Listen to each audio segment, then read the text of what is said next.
Fábio Fonseca, mais uma vez, no programa Megafone, aqui pelo canal Pidemoa.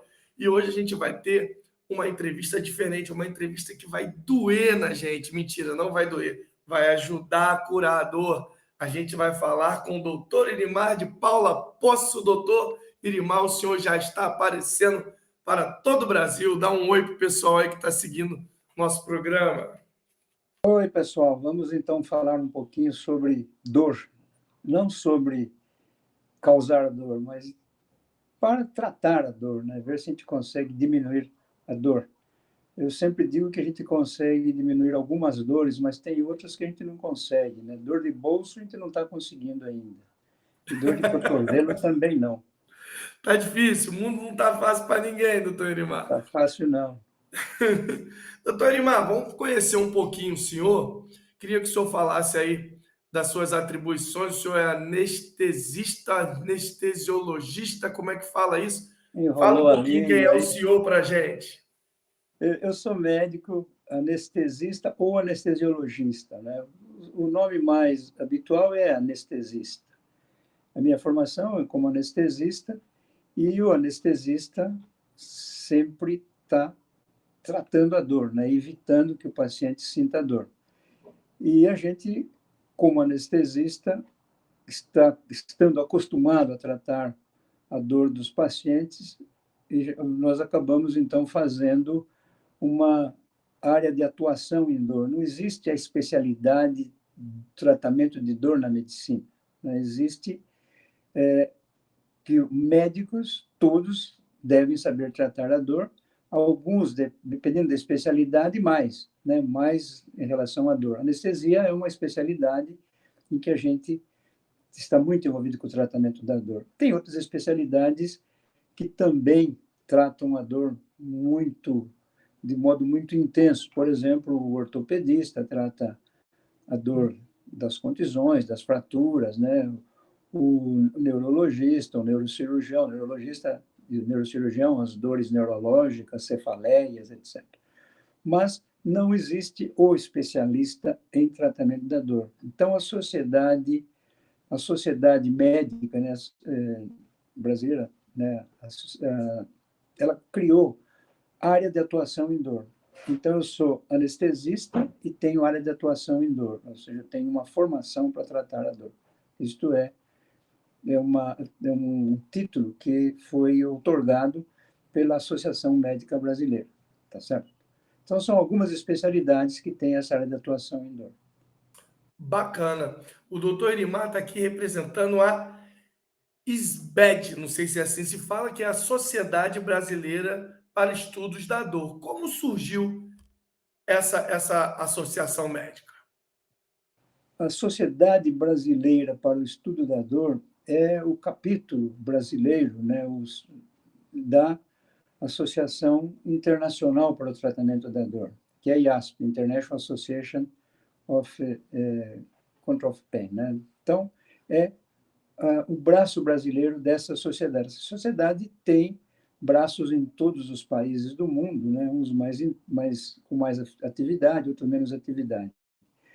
Então, a Sociedade Brasileira para o Estudo da Dor surgiu há quase 40 anos como um braço, né, como capítulo brasileiro da IASP, né, International Association, né, of Study of Pain. Então, Sociedade Internacional para o Estudo da Dor. Então, nosso nome é Sociedade Brasileira para o Estudo da Dor. Nós não só estudamos a dor, mas nós principalmente tratamos a dor. Então, não é só estudar, é tratar a dor. Essa sociedade é uma sociedade diferente das sociedades de especialidades ou de profissões. Então, tem sociedades que só médico pode participar. Tem sociedades que só médico de uma especialidade pode participar. Por exemplo, eu sou membro da Associação Médica Brasileira. Todos os médicos podem, tá certo? Mas eu sou membro também da Sociedade Brasileira de Anestesiologia, então só anestesistas que podem participar, tá certo? E assim acontece com várias profissões. Então, por exemplo, a sociedade, enfim, os enfermeiros, né? tem a Sociedade Brasileira de Enfermagem, né? E tem, por exemplo, a Sociedade Brasileira de Enfermeiros de Centro Cirúrgico e assim por diante. Então, só para enfermeiros, só para médicos, especificamente. A SBED, Sociedade Brasileira para o Estudo da Dor, ela é aberta a todos. Qualquer pessoa que queira participar da sociedade, sendo da área da saúde ou não, pode participar. Entendeu? Então, essa é a característica. Ela é uma sociedade totalmente aberta, qualquer pessoa pode participar. Então, a Sociedade Internacional, quando tem o congresso, é muito interessante porque você vai ao congresso e você encontra pessoas como, por exemplo, religiosos, que tratam da dor, pessoal, engenheiros, por exemplo, que fazem equipamentos para tratar a dor, né? Encontram pensadores em relação ao tratamento da dor. Um dos congressos que eu fui, tem um indivíduo que não tinha nenhuma especialidade, nenhuma atividade assim, ele escalava montanhas, então ele estava contando das dores que ele sentiu escalando o Everest, tá certo? Então, é uma visão bem ampla da dor. E na Sociedade Brasileira para o Estudo da Dor, nós aceitamos todos os tipos de tratamento de dor, ou seja, se você acha que você pode tratar a dor apenas com ervas, você é bem-vindo. Se você acha que Legal. só pode tratar a dor fazendo massagens, você é bem-vindo. O objetivo nosso é o tratamento da dor. Tanto que, atualmente, dentro da sociedade, nós temos comitês. Então, um dos comitês que está uma atividade muito intensa é o comitê que nós chamamos de PICS. Não é o PICS dinheiro, não é o PICS com X, é PICS. É Práticas Integrativas e Complementares na Saúde. Né? Então, lá, por exemplo, nós temos como tratar a dor com aromaterapia, Legal. né? Como tratar a dor com ervas, com fármacos, de modo direto. Então, tudo isso é bem aberto. Né? Então, como tratar a dor com luz, né? Então, esse é o raciocínio, é aberto para todos e qualquer pessoa pode participar. A única restrição na sociedade é que a diretoria só é constituída por pessoas que sejam da área da saúde. Então, Entendi. atualmente, nós temos um presidente que é médico, né? Tem a vice-presidente que é dentista, nós temos uma secretária que é psicóloga, uma tesoureira que é fisioterapeuta, um diretor administrativo que é enfermeiro. Então, nós Legal. temos várias áreas, aí não seriam especialidades, seriam profissões participando da diretoria, e temos comitês para todas essas profissões, e as profissões se misturam. Então, este fim de semana, no primeiro fim de semana, estamos tendo agora o chamado Convidor, Congresso Virtual de Dor. Este congresso acontece sextas à tarde e sábados o dia inteiro. São 2 salas virtuais, e ele está acontecendo durante os 4 fins de semana do mês de agosto, tá certo? Na primeira fim de semana, nós tivemos, por exemplo, a tarde inteira de sábado discutindo espiritualidade e dor. Uau! Nunca imaginei que isso pudesse ser É, discutido. então, esse é um tema bastante interessante que pode ser enfocado em algum outro entrevista tua, porque é uma coisa bem diferente, também as PICs, né? Então, são coisas que são muito interessantes e que levam muito ao povo, porque, afinal de contas, quando o povo, as pessoas estavam começando a existir no mundo, eles usavam o que para tratar a dor? O que tinha na natureza, né? E Verdade. durante muito tempo foi assim. Né? Você vê que muitas substâncias que nós usamos para tratar a dor são substâncias que estão na natureza. Né? Você vê os opioides, né, os opiáceos para tratar a dor, são da papoula. Né? Hoje, os canabinoides, que estão muito utilizados para tratar a dor e outras doenças também, são derivados do quê? Da cannabis sativa. Né? Sim. Então, isso vai fazendo com que apareçam novos medicamentos e vai desmistificando algumas substâncias.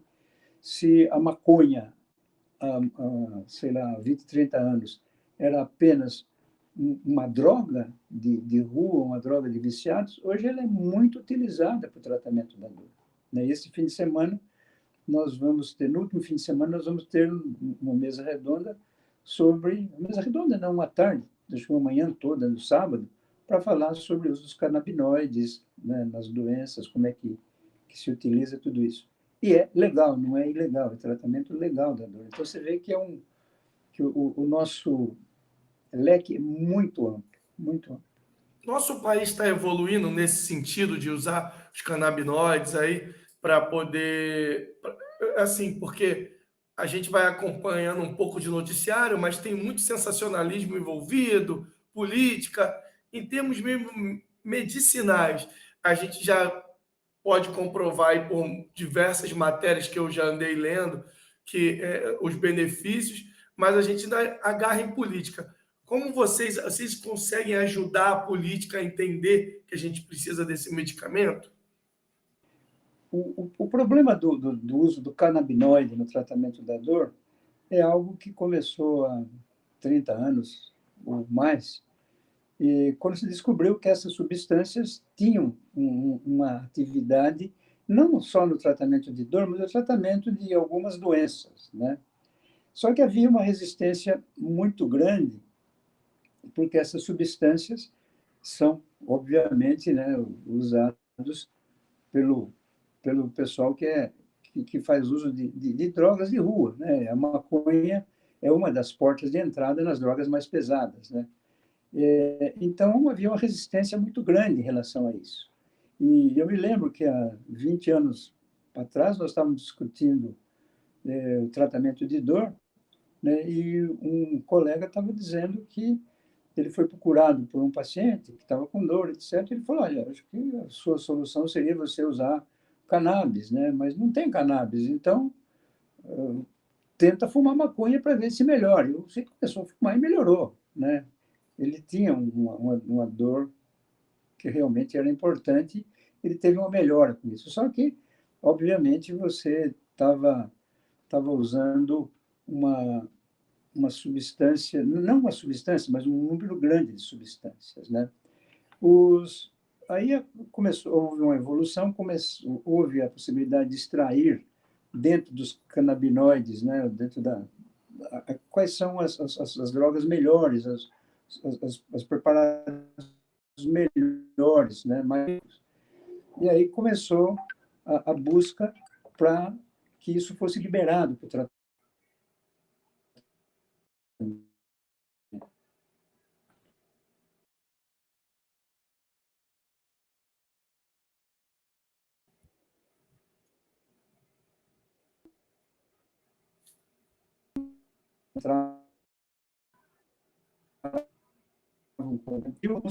Maconha em casa, né, faziam extratos, etc. Então, aí houve um momento em que a legislação permitiu que as pessoas que tinham doenças comprovadas pudessem cultivar a maconha em casa e fazer, extrair a substância para fazer o uso, né? E, posteriormente, foi liberado para que houvesse a importação dessa substância. Então, os canabinoides passaram a entrar na lista daqueles medicamentos que são controlados e precisa daquela receita branca de 2 vias. Então, atualmente, a receita branca de 2 vias permite que a pessoa possa comprar, e existem muitas firmas trazendo várias preparações de canabinoides para o uso dos pacientes, não só de dor, mas de uma série grande de doenças. Então, hoje o canabinoide é reconhecido como um fármaco, né? E esse fármaco tem indicações e cada vez vão aumentando mais as indicações dessa substância, que veio ajudar muito, principalmente nesse momento em que lá nos Estados Unidos houve um abuso muito grande dos opioides. Você está sabendo disso, todos estão sabendo, né? Então, a crise dos opioides nos Estados Unidos, e esse medicamento esse grupo de medicamentos canabinoides, né, permitem que possa se tratar a dor desses pacientes, né, sem a necessidade de usar os opioides ou usando doses menores de opioides. Então, passou a ser uma alternativa muito interessante para que a pessoa que sinta dor não seja tolhida do tratamento por causa de pessoas que acabam usando de modo errado os opioides, né? Bacana, bacana. Bom, vamos para as perguntas da galera aqui. Pessoas que têm dor crônica, elas tendem a se viciar em analgésico? Assim, se isso é uma verdade, o que elas podem fazer para diminuir a carga de analgésico? Bom, a dor crônica, alguns anos atrás, a gente só conseguia tratar a dor crônica com alguns medicamentos, alguns poucos medicamentos, né? Então, a gente tinha, por exemplo, os opioides, né? Os derivados do ópio, da morfina, né? Morfina, codeína e outros desse grupo. E tinha muito poucas coisas, alguns antidepressivos que podiam ser utilizados, né? E os analgésicos anti-inflamatórios não esteroidais e, em nosso meio, muito utilizada a Novalgina, dipirona, tá certo? Então, a gente tinha poucas alternativas. E não tinha praticamente nenhuma alternativa, ou quase nenhuma alternativa, para o tratamento da dor com intervenção, né? Com o passar dos anos, começaram a aparecer fármacos novos. Então, apareceram alguns opioides novos, que produzem menos vício, né? Apareceram antidepressivos, que têm importância no tratamento da dor. Então, tem alguns antidepressivos que são usados para tratar a dor, né?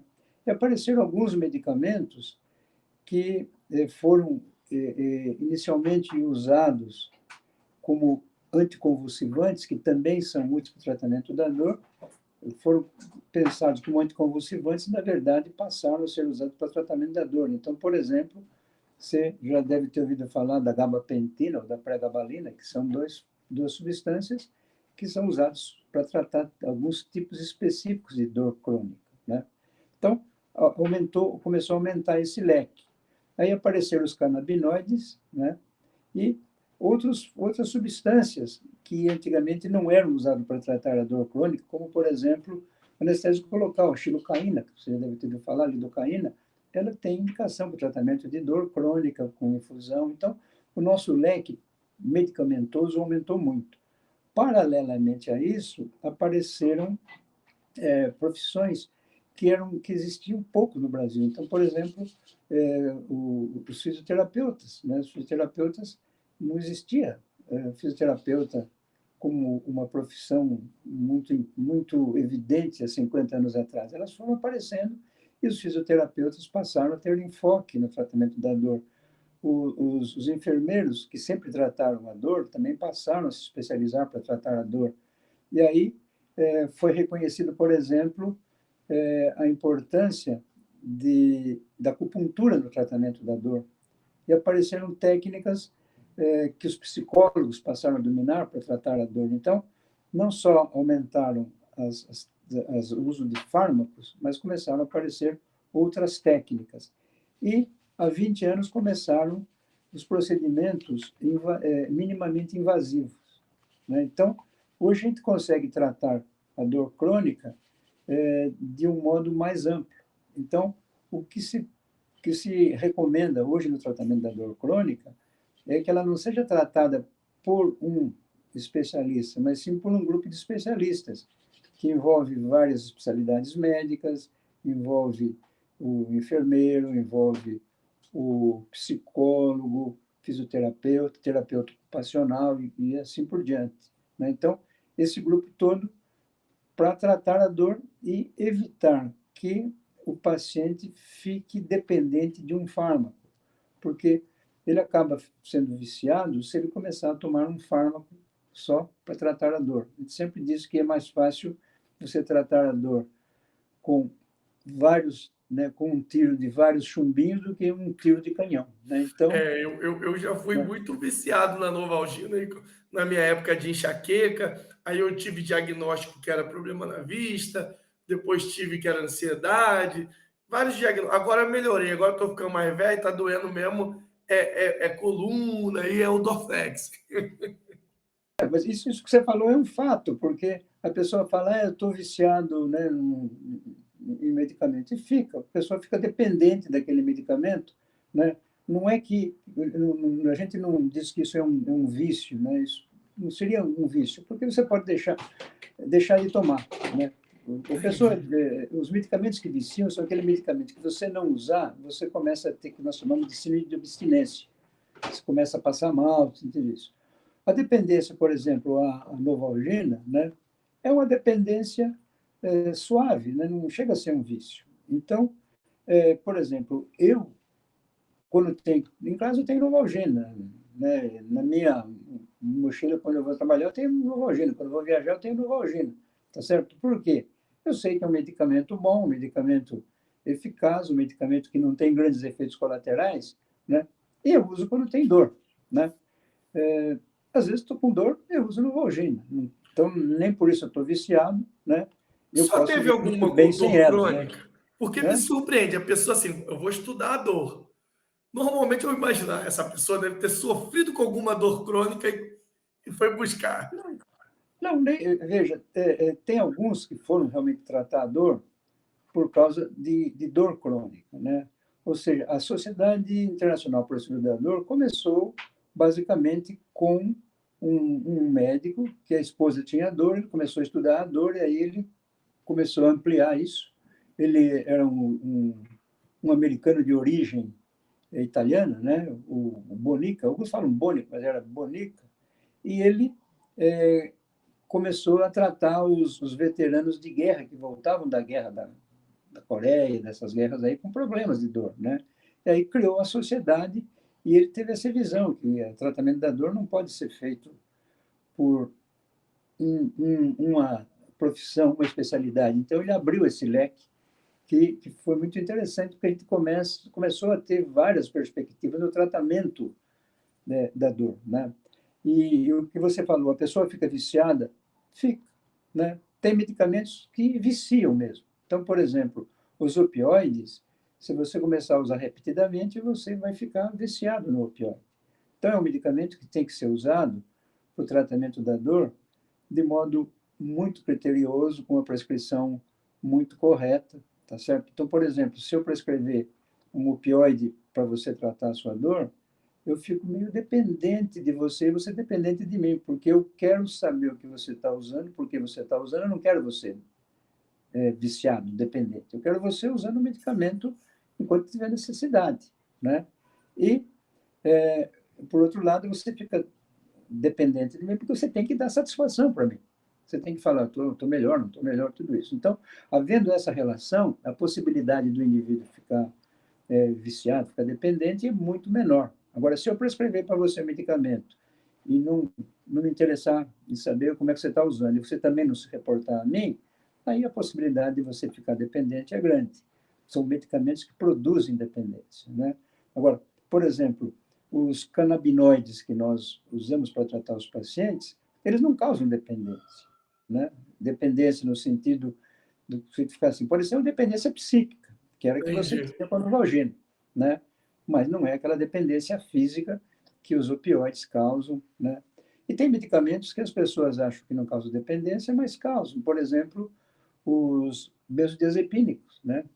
O Diapax, o Lexotan, esses medicamentos todos, as pessoas ficam dependentes, né? Por causa da ansiedade, para dormir, Entendi. tudo isso, tá certo? E a gente praticamente não usa esses medicamentos para tratar a dor, porque eles não são analgésicos, né? Mas as pessoas muitas vezes usam porque elas ficam muito ansiosas, então elas querem, né, diminuir a ansiedade, acabam tomando esses medicamentos e ficam dependentes de medicamentos que não são analgésicos no tratamento da dor deles. Entendi. Doutor, existe algum um ranking de dor? Tipo, tem gente que fala que a dor de cabeça é a pior que tem gente que fala que a dor renal. Existe essa coisa mesmo de um ranking de níveis de dor? Vocês conseguem classificar isso? A pior dor é a dor que você sente, tá certo? Porque a gente fala de Verdade. dor, né? A pior dor é a sua dor. E só você é capaz de dizer a intensidade da sua dor. Eu posso, às vezes, imaginar a sua dor, mas eu não sou capaz de saber a sua dor. Porque a dor é sua. Ela é só sua. você não consegue transmitir sua dor para outra. Você pode transmitir sinais que você está sofrendo dor, mas a dor mesmo é sua, entendeu?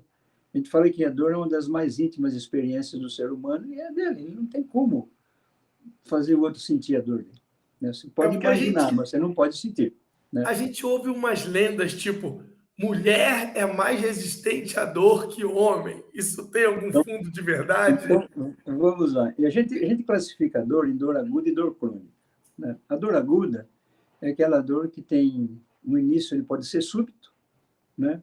Ou ele pode ser algo que vai começando e vai ficando mais intenso.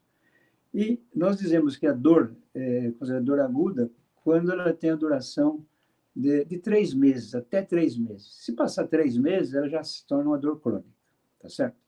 Então, a dor aguda é uma dor que tem uma manifestação muito clara. Se você machucar, você está andando, pisou num prego, você já grita, faz cara feia, etc. Então, eu sei que você está com dor. Mas quem tem dor crônica, né, como você falou, que você disse que teve, às vezes você está com uma dor muito intensa e você não está gritando nem esperneando por aí, tá certo? Então, você vê que a intensidade da dor nem sempre se manifesta por sinais exteriores, né? Então, as dores crônicas nem sempre a pessoa mostra que está com dor. Já a dor aguda aparece. Queimou o dedinho, você grita, você fala, e tudo isso, né? Então, primeiro, você vê que a manifestação exterior da dor depende da pessoa, depende do local, depende disso tudo. E dor é algo assim muito, muito interessante, inclusive racial. Eu me lembro quando eu era estudante, eu estava lá no pronto-socorro do Hospital das Clínicas, chegou um português que tinha tido um problema, um acidente, e estava gritando de dor, né? Gritando de dor, gritando de dor. A gente lá vendo o que era, de repente chegou um italiano, que era mais barulhento que ele. O italiano começou a gritar de dor. Ele parou de gritar de dor dele, ficou olhando a dor do italiano, né? Aí, aí o italiano foi fazer o raio-x, ele começou a gritar de dor de novo, entende? Então, você vê que muitas vezes a dor que o indivíduo está sentindo não é real, ele estava chamando atenção com a dor dele, né? Depois a gente viu que não era tão grave assim, mas ele estava simulando. Então, você vê que é difícil avaliar a dor olhando assim. Você perguntou, tem como avaliar a dor? Tem e não tem, né? Ou seja, existem algumas escalas para a gente avaliar a dor, mas essas escalas, de modo geral, elas são muito subjetivas, né? Porque eu vou perguntar para você, né, de 0 a 10, como é que está a tua dor agora? Né? Você fala, está 10, ou está É, 0. verdade. Então, se você, veja bem, você é um atleta que treinou pra caramba para fazer uma prova aí, né? E no dia da prova você está com dor e eu chego e falo, como é que você está com dor agora? Ah, tá uma dorzinha, quanto? Você está com dor 7, certo? Mas se você tiver que ir trabalhar, né? Eu chego, você está com dor agora? Estou. Quanto que está a dor? Está 10, né? Porque você não quer trabalhar. Então, é difícil de você fazer, né, porque vai depender da pessoa ser honesta, ser correta para falar a respeito da dor. Quando nós Verdade. estamos tratando de pacientes que têm dor, a maior parte deles reporta um número exato da dor, ou na visão dele, ou seja, a dor dele, nós dizemos assim, que de 0 a 10, né, de 1 até 3 seria uma dor leve, 4 a 6 seria uma dor moderada, né? De 7 a 8, uma dor intensa, e 9 e 10, uma dor muito forte, né? O americano usa o termo excruciante, né? Então, é uma classificação, mas o indivíduo vai dizer como é que está a dor dele naquele momento, se ele quiser realmente transmitir para a gente a intensidade para a gente poder tratá-lo. Só que, às vezes, o indivíduo exagera ou não. Então, por exemplo, o indivíduo que tem medo de se viciar em opioide, em morfina, eu falo, como é que está a tua dor agora? Está 10, ele fala, está 5. Né? Entendi. Tem um psicológico envolvido aí. Exatamente. Nós tínhamos lá no Hospital das Clínicas uma menina que tinha uma doença crônica, né? Doença hematológica crônica, ela tinha dores articulares intensas e ela morava com a avó. Então, ela estava internada com a gente e e ela estava melhorando, melhorou da dor, etc. Nós falamos que ia dar alta para ela, no dia seguinte a dor dela foi para 10, porque ela não queria ir para casa, tá certo? Então ela falou, não, a dor, ela não queria sair do leito, nem nada, porque para ela era ganho ficar no hospital, porque ela tinha comida, tinha apoio, tinha tudo isso, né? Então você vê que é difícil fazer essa avaliação. Para dor crônica, existem escalas que a gente aplica no indivíduo, mas aplica para fazer diagnóstico, né? Então, para a gente saber o tipo de dor que ele tem, quais seriam o tratamento. Então, tem várias escalas de dor. Tem a escala de dor para criança, que você avalia a dor de recém-nascido, pelo choro, pela movimentação, avaliação de dor de crianças maiores, avaliação de dor de pessoas que estão internadas em UTI e que não podem se manifestar porque estão entubadas, de pessoas que têm transtornos mentais. Então, você tem várias escalas que você consegue ter uma noção, uma avaliação da dor das pessoas. E o senhor Agora, falou uma coisa você interessante. perguntou da mulher, deixa Tá, no fim. tá. Sim, sim, isso é Então, importante. as pesquisas científicas mostram que a mulher é menos resistente à dor, que o homem é mais resistente à dor. É Então, tem vários mesmo? trabalhos mostrando isso. Entendeu? E eu achava que a mulher, todo mundo fala que as mulheres são mais resistentes, mas o senhor falou uma coisa interessante aí, que é a questão do diagnóstico. Porque a dor, ela também é um mecanismo de defesa, ela ajuda o médico a fazer o diagnóstico.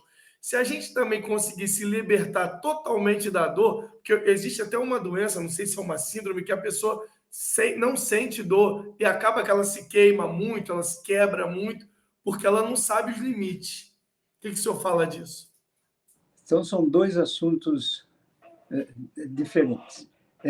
Realmente, quando eu falei em dor aguda e dor crônica, a gente sempre diz que a dor aguda é uma dor benéfica, é uma dor necessária, é uma dor essencial. A dor crônica é doença. Então, a dor Entendi. aguda é fisiológica, a dor crônica é doença. Ou seja, dor aguda tem função, dor crônica não tem função, do ponto de vista fisiológico, tá certo? Então, vamos lá. Por que a dor aguda é fundamental sentir dor? Eu volto a falar, você está andando, pisou num prego, sentiu dor, você tira o pé, vai ver o que aconteceu, tudo isso. Então, ela te avisou que alguma coisa aconteceu, que seu corpo está sendo lesado. Então, você tem que tomar providência. Se você sentir uma dor no peito, você fala, pô, estou infartando, vai para o hospital, né? Se você sentir uma dor, você está andando, está correndo, você lá sente uma dor na perna, você fala, opa, distensão muscular, então vou parar, vou ver o que eu faço. Então, a dor aguda é fisiológica, ela é fundamental, ela é um sinal de alerta.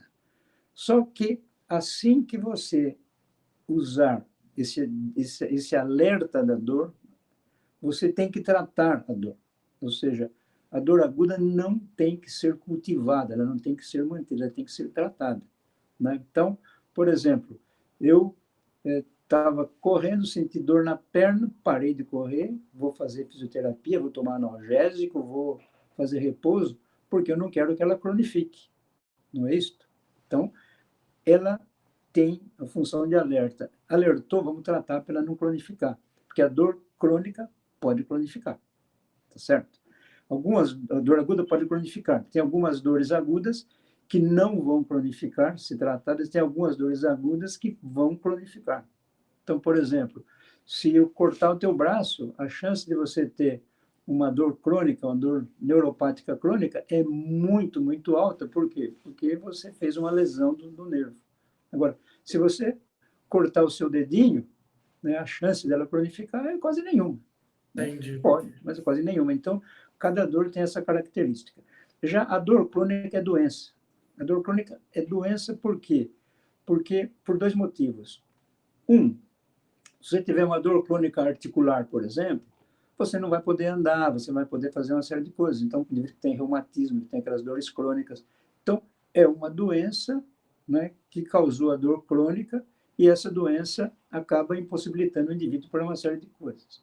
Ou então tem dores crônicas que são dores que incapacitam o indivíduo, né, como, por exemplo, cefaleia. Tem pessoas que têm cefaleias muito intensas e que praticamente não conseguem ter uma vida normal, uma vida produtiva, né? Então, é uma doença. A dor crônica tem que ser tratada, ela tem que ser prevenida. A gente sempre fala que a gente deve prevenir a dor. Ou seja, se você tem uma dor aguda, vamos fazer técnicas para evitar que ela cronifique.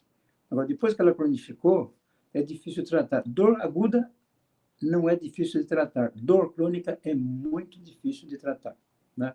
Então, isto é um fato.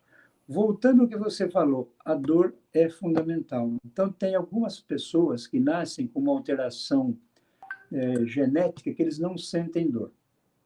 Então, isso existe, felizmente, pouco. Então, você imagina uma criança que nasce e não sente dor. Então, ele vai brincar com os amiguinhos dele e ele começa a fazer coisas que ele não sente dor. Então, por exemplo, ele fala, eu ponho o dedo numa chama e não sinto dor, queima o dedo e pronto, né?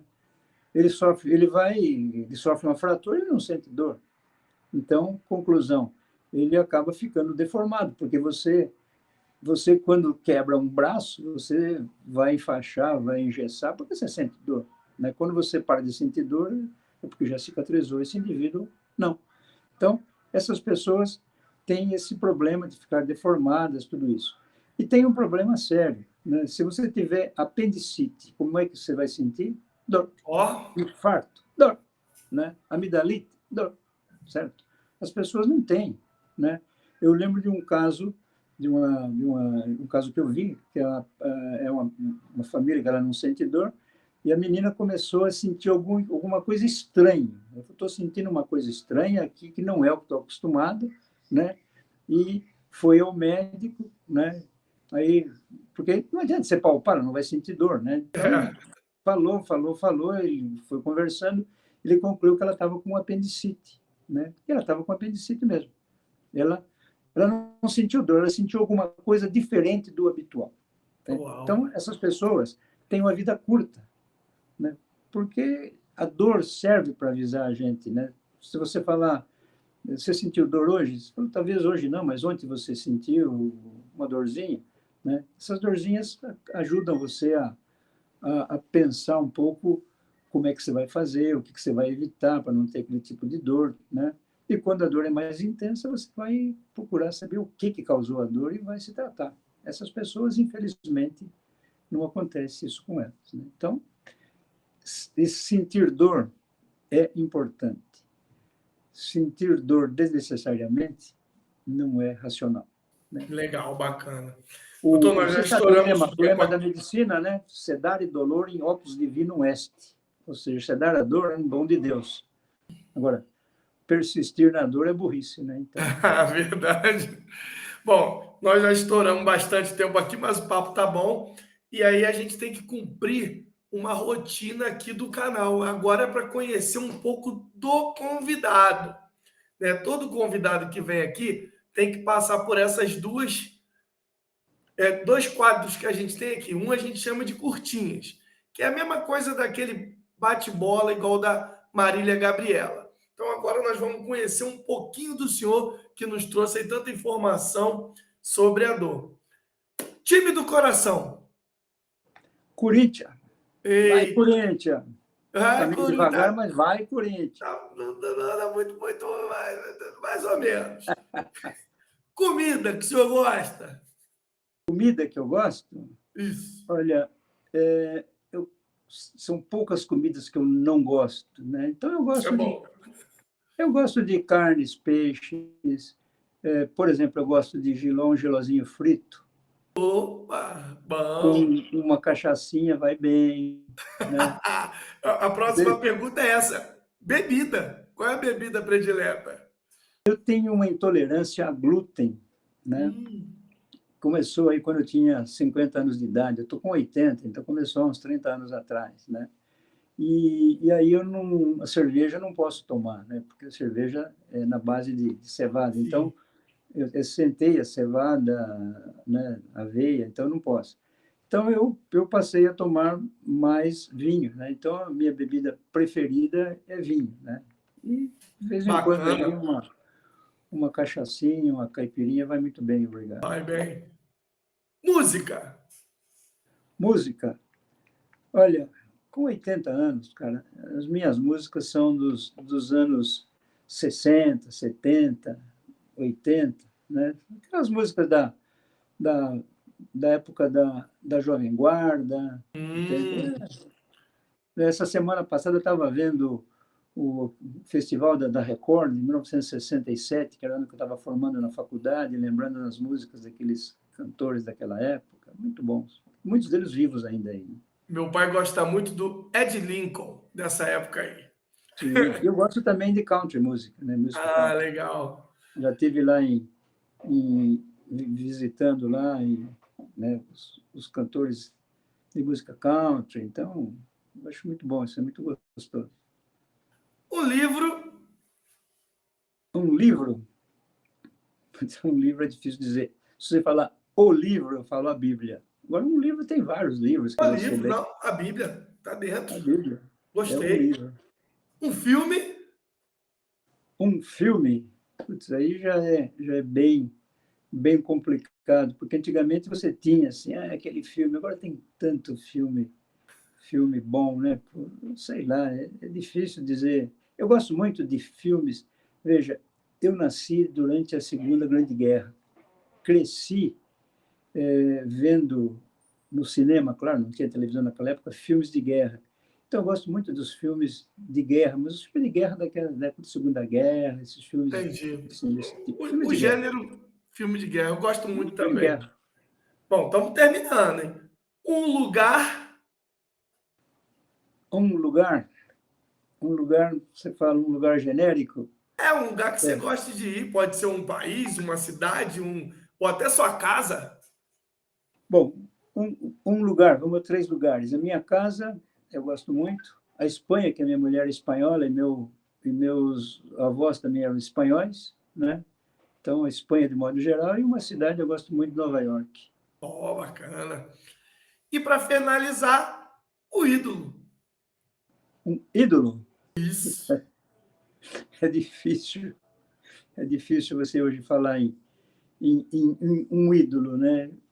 Sei lá, se eu for me reportar aos tempos iniciais, né, da vida, né, o que eram os ídolos? Os ídolos eram os jogadores de futebol, Pode né, que eu ser. peguei a época dos jogadores que jogavam por amor à camisa, né, certo? Então, lá no Corinthians tinha Baltazar, Luizinho. Teu time qual é? Flamengo. Flamengo. Então, lá naquela época a gente não tinha muito contato com os times do Rio, né? Era Então, separado. então em São Paulo tinha no São Paulo, por exemplo, tinha 2 ou 3 jogadores, Bauer, Alfredo, no Palmeiras tinha o Berdan, então, né, aqueles jogadores que jogavam porque gostavam, né? Naquela época a gente não tinha contato com o Rio, os jogos do Rio eram do Rio, de São Paulo, era tudo pelo rádio, né? Tem Verdade. até aquela história, não sei se você conhece, do Fala Rio, porque tinha Não. emissora, porque era por telefone. Então o cara tava transmitindo o jogo aqui em São Paulo e outro transmitindo lá no Rio, né? Lá para as emissoras de São Paulo era aqui para o estado, do Rio também lá. Mas o pessoal queria saber o que estava acontecendo, né? Entendi. Então de vez em quando o locutor falava assim: "Fala Rio". Aí o cara do Rio falava: "Olha, aqui o Flamengo marcou contra o Vasco, né? Tá 1-0, né?" E lá ele falava: "Fala São Paulo". O Corinthians marcava um gol aqui, o outro radiava para lá. Então, Ah, quando eu era legal. moleque, o cara queria falar, fala Rio, né? Ou seja, a palavra é tua, meu, fala Rio, né? Coisas do tempo antigo. Então, doutor Nimar, então a gente agora vai para o último momento do programa, que é o momento megafone. O momento megafone, que dá nome ao programa, é o momento que o senhor vai falar o que o senhor quiser. Você pode fazer propaganda, você pode mandar um recado, pode mandar beijo, pode fazer o que o senhor cantar uma música, é contigo mesmo. Então, qual é o recado que o senhor deixa para quem está nos assistindo agora? Bom, o meu recado é o seguinte: a dor aguda é uma dor útil, mas ela é uma dor que tem que ser tratada. Então, se você sentir uma dor aguda, procure Se for uma dor fraca, uma dor de pequena intensidade, localizada, não tem importância. Mas se for uma dor mais intensa, procure um, um médico, né, ou um hospital, uma instituição, para ver o que, que aquela dor está significando, para que você possa fazer diagnóstico e que possa ser tratado. Se você tiver dor crônica, procure instituições especializadas no tratamento da dor, né? Não procure pessoas que vão ficar te ensinando, ou seja, toma isso, toma aquilo. Procure tratamento, porque a dor pode ser tratada, deve ser tratada, né? Então, esse é o primeiro aspecto. Segundo aspecto, a Sociedade Brasileira para o Estudo da Dor é uma sociedade aberta, aberta inclusive para pessoas leigas. E tem lá um canal que você pode fazer perguntas, que essa instituição responde, a instituição sem fins lucrativos. Você pode participar dessa sociedade, tem eventos, pode fazer sugestões, então estamos abertos a isso.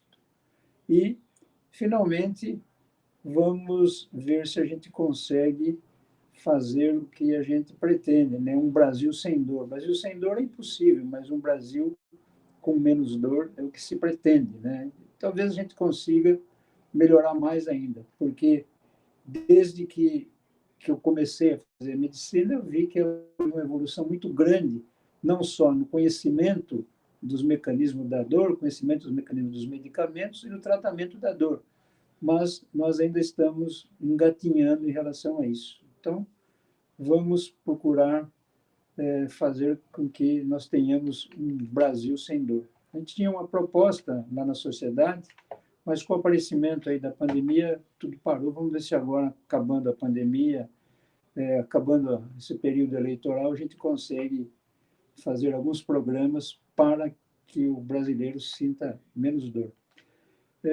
Alguns anos atrás, tinha algumas revistas e jornais que publicavam com frequência matérias sobre dor, né? Aquelas revistas semanais que a gente acompanhava anos atrás, essas revistas todas, a cada 3, 4 edições, vinha uma matéria sobre tratamento de dor, os jornais publicavam. Com a pandemia, com tudo isso, mudou muito isso. Então, espero que isso volte, porque é uma matéria que é importante para o público, né? Então, esse é o meu recado. Obrigado, Obrigado doutor pelo Edmar. convite. Espero ter trazido um pouco de luz sobre esse tratamento aí. Parabéns pelo seu canal. Bacana, obrigado. Bom, gente, a gente agradece o doutor Edmar, trouxe aqui bastante conhecimento para quem sofre com dor. Eu já sofri de muita enxaqueca, hoje aprendi a controlar também, já tomo muito menos analgésicos, mas é importante as dicas dele. A gente vai deixar na descrição do vídeo o endereço aí da SBED aí para o pessoal que tiver interesse em estar colaborando lá, ou, como ele falou, tirando dúvidas. O endereço vai estar aí. Você que gostou do papo com o doutor Erimar, pode mandar tirar dúvida lá com o pessoal, que eles têm toda uma equipe para isso. A gente agradece mais uma vez a sua presença, doutor Erimar, e vamos dar um tchau pro pessoal aí. Muito bem, tchau, pessoal. Espero ter ajudado vocês. Valeu, gente. Obrigado. Obrigado, obrigado.